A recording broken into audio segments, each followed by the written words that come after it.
Okay, everyone, we are live. Welcome back to the organization, another webinar.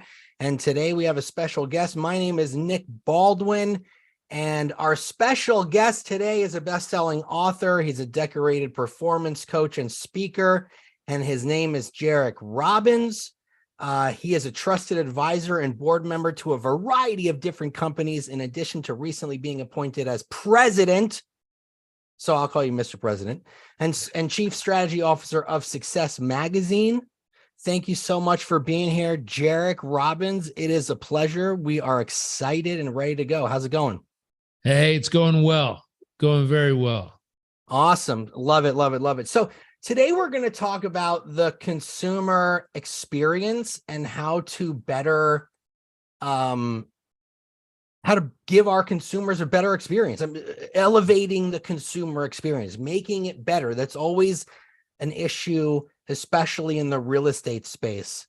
Guiding someone through a real estate transaction, whether they're buying or selling, is very, very difficult because there's a lot of emotions involved. There's a lot of anxiety. As the agent, you want to make sure that you're covering all the bases and you're guiding them the right way. But Jairek, a lot of people who are business owners they can go wrong when it comes to creating a better experience for their customers. Why do you think, as small business owners, we have that trouble? So I think there's a few places to start to lay the right foundation under this. There's a wonderful book on customer service by Chip Conley. The book's titled Peak, creating a peak customer experience for people. And he's a hotel guy. So he owns a bunch of hotels up and down San Francisco. And he created this concept of 3 levels of interaction with your clients. And so he describes in the book, there's the interaction level where people are just transactional of, you paid me, I did the service, we're done, leave me alone.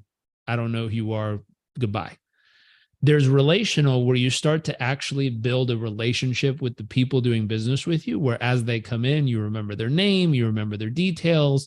It's, hi, Nick, welcome back. How was your day? Oh, were your kids with you? Did you get to go to the museum that you wanted to? Oh, great, great, great. Did you want us to send room service up like you always get while you're here? It's starting to remember your details, remember your information, to build a genuine relationship and actually care. Richard Branson talked about a favorite hotel he had in New York City.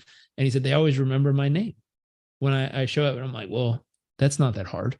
But right. It's like, hey, Richard, you're Richard Branson. But it's this concept of someone cared enough to remember the details of the person.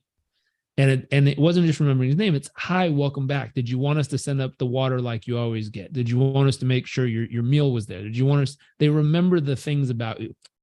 And they said, when times are hard, people will often, if there's a deep relationship there, make a decision on, ooh, I know I need to save some money, but I'm going to check and see how they're doing first. And if they need some help, I'll go ahead and reinvest because I care about making sure that my partner or my friend or my person is also taken care of. Like, I can do without a little, I want to make sure they make it through it as well because they care about you. And then he said, that's kind of a big difference. So I always ask people, in an industry where so many people talk about how important relationships are, but so few people behave that way. They talk about it all day long. I hear it all day long. It's all about relationships. It's all about community. It's all about building relationships. It's all about connecting with people. That's great. But behaviorally, when things get tough, do you actually lean in and support your clients? Or do you wipe your hands and go, ain't my problem, and walk away? And that's how you know who people really are, is when things are challenging, when things are hard, when things are tough. And so under stress, under chaos, do you lean in and help? Do you care about them deeply? Do you call them and text them and find out what's going on and how you can support? Or under stress and chaos, do you literally step back, wipe your hands, say, it ain't my deal, they can figure it out, and walk away? And so that's the first 2 levels. And if you're not able to get to the second level, there's no possible way you can get to the third level. And the third level is a transformational relationship. It's a relationship where, because of the interaction you've had with them, some part of their life or experience has transformed. They've elevated to a new part of their life because you were part of it. They became a healthier human. They became a happier human. They now have access to something they didn't have access to before. You help them navigate something. I just got off the phone with a client of mine who does property management and development. And she was telling me that the situation happened, and I helped her talk through the situation and find the right path. And she said, literally, you probably just saved me 3 years of headache and millions of dollars in lawyer fees. And I was like, wow, that's based on the relationship we have. But then looking at how did that help transform the next 3 years of her life?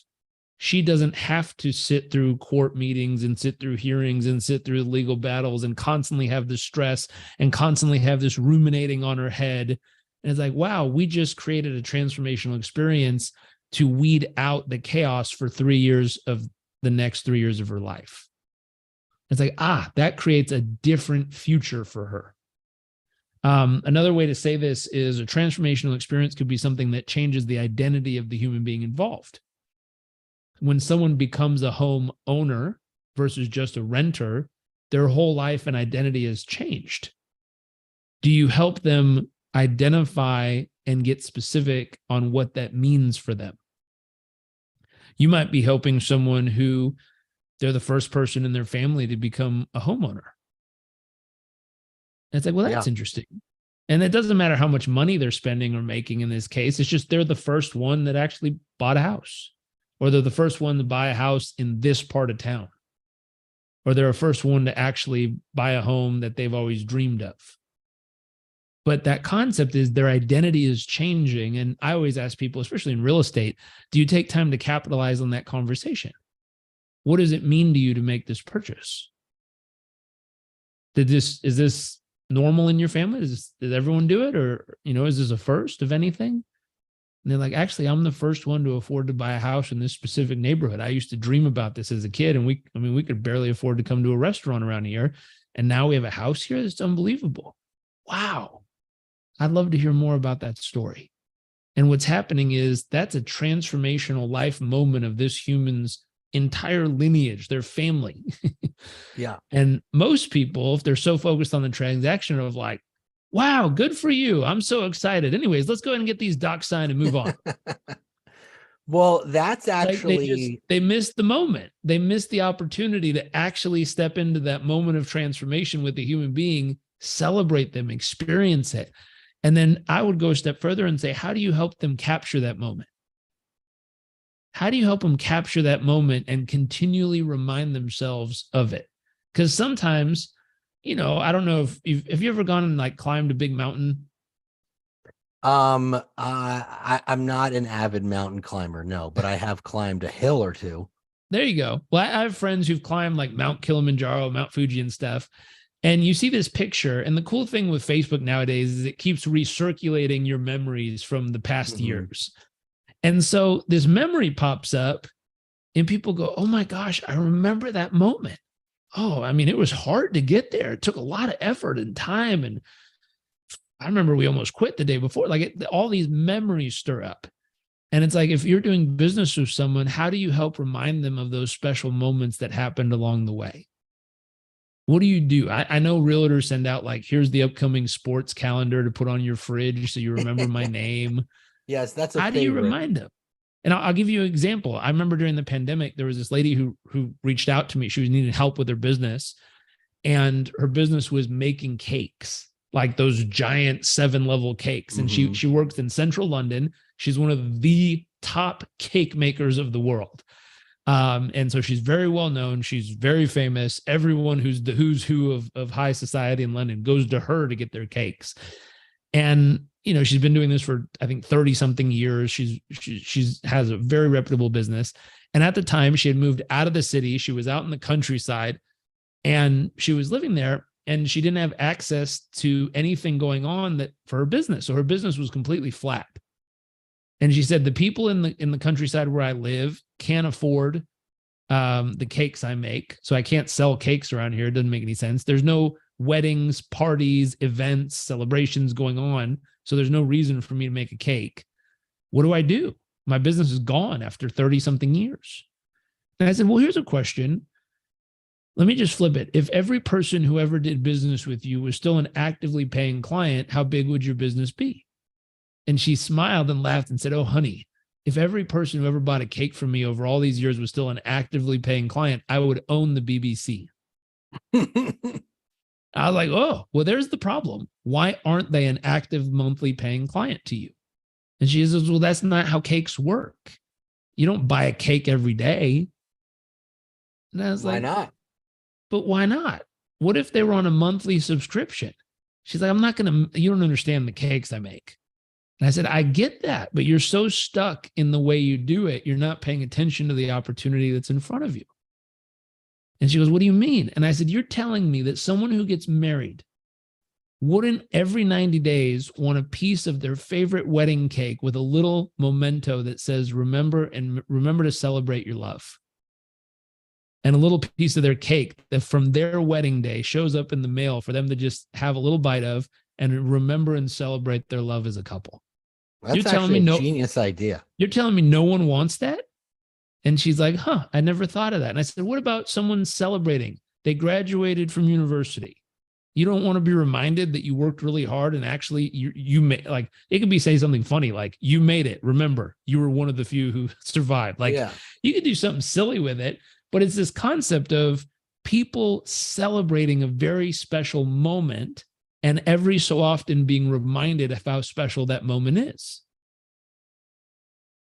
Now, it worked. She now lives in the countryside. She has thousands of cake buyers on subscription worldwide. She mails cake. She bakes all day, which she loves to do. And she mails these little mini cakes all over the world to people on subscription to remember their special moment. She even named a cake after me, which I think is a really What's weird it called? name for the Jairek. I think it's a very strange name for a cake. I would not buy the cake. So if I came into her shop and it said the Jairek, I'd be like, I don't know what that means. I wonder what it tastes like. Yeah, I'd go for like the chocolate one or the carrot cake or something. The Jairek just is a very strange name. Yeah. For a cake, at least. And it was this thought. And so I look at real estate agents and I always have that same thought of like, what process do you have in place to remind people of a very special moment in their life? And what does that moment in their life mean to them? For some people, it's purely a transaction. They don't care. Mm-hmm. But if you're in relationship with these people and you know that was something special to them as a person, have you found a way to remind them of that special moment every so often? And even further, if it was a transformational experience, have you captured the transformation? And have you reminded them of the fact that they made that magic happen in their life? And have you found a way to stay in relationship with them? Have you found a way to remind them of the transformation? And you're actually elevating the experience that you both have together. Well, that's the difference between a relational transaction and a transactional transaction. I always feel like real estate is a very emotional experience, and so as real estate agents, we have to remember we may have been through the process, hundreds or thousands of times, but we're dealing with someone who's probably either never been through the process or maybe they've been through the process once or twice. Yeah. Either way, it's still very emotional, whether you're buying your first house or you're selling a house you've been in for 30 years. But I like the idea of, you mentioned before, when you have a conversation with a customer, why is this important to you to purchase a house? And they say something like, well, no one in my family's ever purchased a house before. So it's like being the first one in your family to go to college. Like it's a big deal, right? Big deal. So if agents are having buyer consultations with their clients, they'll discover those things. But a lot of agents don't have buyer consultations and they just meet their client at the house. Yep. And there's no forming of the relationship, so to speak. Totally. Here's another thought. Have you been to Disneyland or Disney World? I have. So how many times a day does the Jungle Cruise driver go around that loop? Probably hundreds. 100 times a day. Yeah. If that Jungle Cruise operator led the tour like you do your real estate transactions, would you ever want to go on that ride? Dude, here's the and we're coming up on the right. Yeah, boring. Think of the personality behind that Jungle Cruise operator. They treat you like it's your 12th time riding the ride that day. No, they treat you like it's the first time you've ever been there.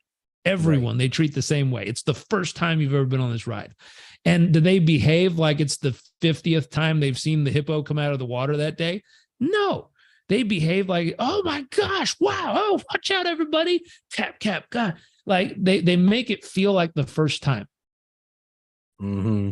And so the question would be, can you create the experience that makes it feel like the first time for each person you ever bring through the process? Not experientially. Experientially, you tell them, hey, I know what I'm doing. I've done this before. I know how to navigate the waters. But experientially, you say, hey, I want to make this feel like the most magical experience you've ever had. I want to bring you around each corner of this journey and help you have that feeling of alive. Like, wow, this is great. Oh, wow. I mean, when the negotiation goes down, you can be like, okay, well, here's what they said. You asked for this, and they're going to do half, and I think that's a good idea. You can do it that way. Or you can come back and be like, wow. I mean, I've done a few negotiations, but I've never seen someone get as much as you just got. That is impressive. Can you believe it? That was strong. I really like the angle you took on, like, and what you're doing is creating an experience for them. You're creating an experience. You're making it fun. There's a movie about this. I think, is it Life is Beautiful? It's the one where father. That is a movie. Is it the one where the father and son get captured and the father tries to find a way to make it fun for the son? I feel like it is Life is Beautiful. It's either Life is Beautiful. It's one of those movies. It's an older movie. With Roberto Benigni. There you go. And the father and son are captured and they're stuck in this camp. And the father decides to make it fun for his son to be able to survive through. And it's a horrible situation. So he plays hide and seek with them. He plays games. He makes it silly. He's adding in all this flavor to this horrible experience that makes it this amazing thing his son actually enjoys. And so it's saying, hey, this is an experience. It can be very difficult for people. It can be very easy or fun for people. But can you add the joy to it in a way that people actually love every moment of it? And they don't love every moment of it because of what they're going through. They love every moment of it is because what you brought to the table for them. Right. It's like going back to that climbing a mountain. Imagine having a guide up the mountain that's like, there's a stupid tree and there's a stupid rock. Like, no. Or like my wife went on a safari. Could you imagine if she went to Africa several years ago before the pandemic. And can you imagine if the safari guide was like, oh, that's just a lion. Exactly. Now, I hate to break it to you. I've been on the same safari 3 or 4 different times. Yeah. It's the same lion. Like the lions have aged, but they live in a confined or so area. When the drivers drive by, they've seen this lion before. The beautiful part is they pick drivers that get excited to see the lion. It doesn't matter if they've seen it 12 times or 5 times or 1 time. And so can you be the real estate agent that gets excited about the journey each time you do it? There's a really good question in the chat from Ashley. She says, so for those of us who have been in this a while and maybe have lost the fun in it ourselves, how do we reconnect to it? Great question. Great question. So reconnecting to the fun comes down to perception or procedure. Perception is how you view it. Procedure is how you physically go about it. And so perception-wise, going to the gym can be God punishing you, or going to the gym can be you saying thank you for the opportunity to still have a functioning body. That's perception. Yeah. You can feel like I'm getting punished because I have to go do how many minutes do we have left before I get the hell out of here and don't have to do this anymore? Or I'm so grateful my body still functions and I have the ability to come here and move it in all these different ways. I had a friend of mine who just impressed the hell out of me. I got into yoga at one point and I started going every day, and I get kind of I overdo it on certain things. So I got into yoga and I went every single day for 2.5 years straight. I never missed a day. Wow, And good for you. in the beginning, it was all about, bending and stretching. Like, oh man, I can't do that bend, or I can't do this. It was just trying to figure out how to move my body in different ways. There was this dude who, like, I've never seen anyone move like this guy moves. And he was toned. He was a runner and fit and all, muscly and all this stuff, but he could bend and twist and headstand and handstand and all this crazy stuff. And I was just in awe. And I remember watching him and I was like, wow, he's into this. Like, he does it totally different than everybody else. And he's way more bendy than everybody else too. And I remember I asked him, I said, what is yoga for you? I'm trying to remember the exact words, but it was something like, when I come into yoga and I move through these poses, it's my prayer of saying thank you for having the body that can still do it. And I was like, excuse me? And he says, this is my prayer of thanks for having the ability to go through the motions. Because I know at some point in my life, I might not be able to, but right now I have the ability to, therefore I'm grateful for it. And my stretching, my movement, my practice is my prayer. And I went, whoa, he's doing something totally different than me. Like, I'm trying to bend a little more. This guy is using his physical form as a prayer to say thank you for the opportunity that still exists. And I was like, he's playing a different game. No wonder he bends better than me. Like, I get it. He's in a whole different sport than I am here. I'm like, almost got the toe. You're just trying to get a better downward dog. Totally. I'm just trying to bend a little better. And this guy's in a whole different realm of experience, but it came down to perception. Because my perception was yoga was to bend a little better and get a little more flexible. And it was good for my running and lifting. His perception was yoga is his way to say thank you that his body is still functionally fit. Mm-hmm. Totally different perception. And then procedure, how we went about it. There's this movie called Soul. Have you seen it? It's the animated movie, the Disney. Yeah, I've one. seen it.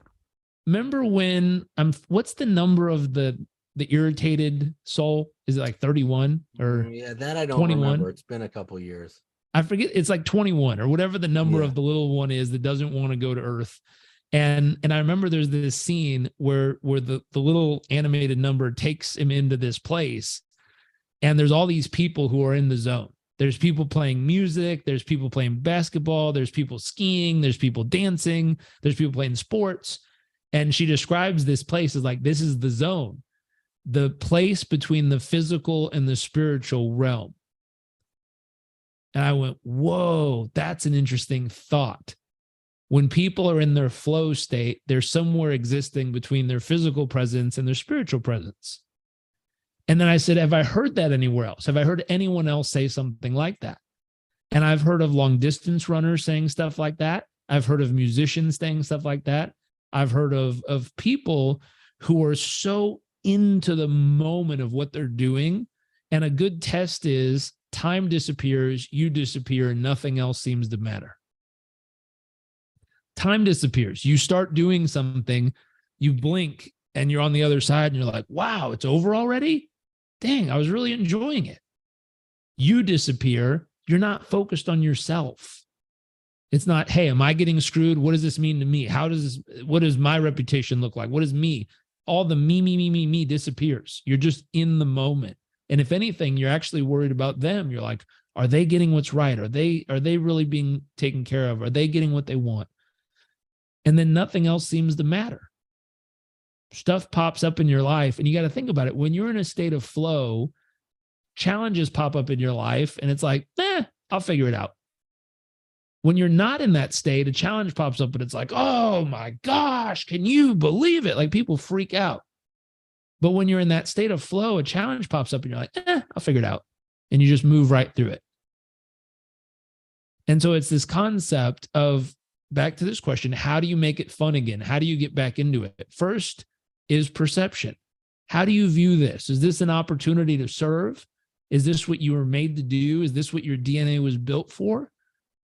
Is this maybe your last time and you want to squeeze the juice out of it and enjoy every moment of it? Or is this you being punished and forced to do it again? What's your perception? And then number two, your procedure. Have you found a way to go about it that puts yourself in that flow state where time disappears, you disappear, and nothing else matters? In the chat, Jean has a great comment. She says, wow, it took getting cancer for me to learn this valuable lesson on perception. Great outlook. That's right. Just a good little comment there. It took me getting malaria and being told I had 5 days left to live for me to Oh get my the list. God. Wow. I remember you told me that. That's nuts. Yeah. But oftentimes it takes some life-altering event for human beings to step back and go, whoa. I read a quote the other day by Marcus Aurelius. It said, pretend as if you're dead and then go live the life that you really need to. That's good. And I was like, oh. Or it was like, pretend as if you're dead and then go live life how you should have lived it. And I was like, wow, what a profound thought. Most of us are just meandering through the day-to-day versus stepping back and saying, wow, I had this situation happen to me. Someone told me I had 5 days left to live based on where I was at health-wise in that moment. And I said, if I only had 5 more days left to live, how would I live? How would I live? How would I treat people? Who would I call right now? What would I do? And then I created a list. What are all the things I really would have been like, wow, I never had that experience. What a bummer. Like I really would have wanted to experience those things in my life. And what's interesting is that list becomes so crystal clear of like, I know what I need to go do. At some stage of your life, if you're lucky enough, you'll check everything off that list.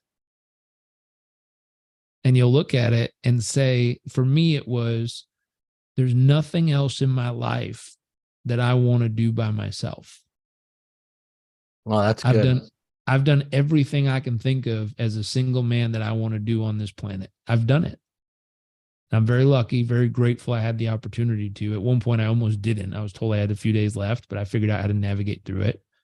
And then it got to a point where it's like, okay, I call it a live it list, all the things I want to do while I'm alive. So it's like a bucket list instead of without the death part. Right. So I just went after it and I was like, I'm going to do everything on the list. And I did it. And then I hit a point where I said, there's nothing else on earth I want to do by myself. And then I said, okay, if I can find someone special to share this with, what would I want to share and experience with them? And I started creating a list. And so far, my wife and I have been working through that list for us. What are all the things we want to do together on earth? And part of that is turning her dreams into reality. So I remember luckily she loves animals. So I took her to, Australia to go cuddle a koala and feed a kangaroo. We went to Exuma, Bahamas to feed the pigs that swim there. My favorite was she loves pandas. So we flew to Chengdu, China so she could snuggle a panda bear. I would love to do that. It's cool. It's very fun. That you realize when you're close that they're bears. So they look. That's true. They're still bears. It's still a bear. It is still a bear. But it's special. I mean, that was a life dream. I have a video of her the day after in the air when we were, traveling to Thailand the next day. And she was crying and she was recording it. And she's like, I think I have a happiness hangover. I have not felt this happy in my entire life. And so for me, that was one of the things I wanted to create for her, which was making her dreams come true. There's some great comments I want to read you. So Jean says she met a man who had stage 4 brain cancer. He was a volunteer at the cancer center. He said, I'm not living to die. I'm dying to live. Right. And Ruth is saying, be present and live in the moment instead of thinking about what's next. Easier said than done. Trying to remind myself every day, what would you do this week if it was your last week on Earth? Yeah. So yeah, it's a lot of those are tough questions. The other piece is to add purpose and meaning to what you do. So going back to that village in Uganda, I was living there teaching organic farming. And it was just one of those things in life where I was like, man, I'll probably never be here again. I'll probably never live in a village again. But since I'm here, I want to kind of squeeze the life or juice out of it and really experience the richness of it. And so I made a point every morning I was going to wake up and watch the sunrise. I just thought it was a cool thing to do, and it would be neat memories. And so I was living in the back of this abandoned schoolhouse with a group of volunteers. We had these big metal shutters that we'd have to unlock and open in the morning and look out through these metal bars. And then there was pineapple fields. And I remember looking at every morning, watch the sunrise, and just across the path, there was a clinic, not a hospital, but like a clinic, a little 2-room clinic that took care of people's medical needs in the village. And every single morning, this little old man would walk to the steps of the clinic, and he had this long thatch broom, and he would kind of take 2 steps down to the ground and then just walk this path to the road. And he would just like step, step, sweep, sweep, step, step, sweep, sweep. And he would sweep all the leaves off the path. And then he would just work his way back and sweep all the way back to the porch. And then he'd get to the porch and he would stand there and had the biggest smile on his face. Yeah. And it would just look so damn proud of what he had just done.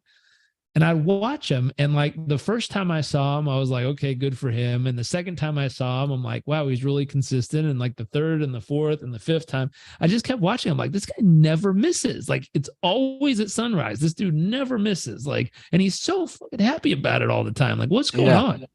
Like, it was bugging me at the little things, man, little things. So I took a friend who could translate, and I'm like, okay, ask this guy, why do you do what you do? And so she asked him, and he kind of shrugged and said something. And she looked at me and she said, he said, because I'm supposed to. And I was like, no. And I don't know if you've ever traveled with American overseas. If someone doesn't understand, we think we weren't talking loud enough. So I said, no, why does he do what he do? And she's like, I speak English, stupid. Hold on. Let me ask. Yeah. And so she looks at him and she says something different. And then all of a sudden he like thinks, and then he goes, and his smile gets so big, and he's there. And I'm like, yeah, that. What did he say? And she said, that was beautiful. I'm like, what did he say? And he said, the reason I sweep the leaves is because I believe every person, a small person about to enter this world or a sick or elderly person about to leave this world, I believe they deserve a clear path to do so. Oh, wow. Oh my God. That's so good, dude. And I was like, damn. I've met people who run giant corporations who don't have anywhere near the purpose that this guy has sweeping leaves every day. We could bring that back to real estate. You know what I mean? Right. Like, every client you work with deserves a clear path with understanding, communication, answers to their questions, all of those things. Yeah. You could bring that right back to it. And with perception and procedure, his perception wasn't, I'm a janitor who lives in a broom closet. Right. His perception was, I'm someone who clears a path for people to enter and exit this world through. That's awesome, dude. That's a big, that's a lot to carry on your shoulders, but by sweeping the path, makes it a lot easier. Jairek, we got to wrap it up, man. I appreciate you being here. I know everyone else has. The attendance has stayed steady. No one has dropped off, which means you had words of wisdom. So appreciate you being on the call, man. It was a lot of fun. I learned a lot, and I'm sure everyone else enjoyed it. Same. Thank you for having me. So this was amazing. Thank you. That's what people are saying. This was amazing. Thank you so much. You're welcome. Have an awesome day, everybody.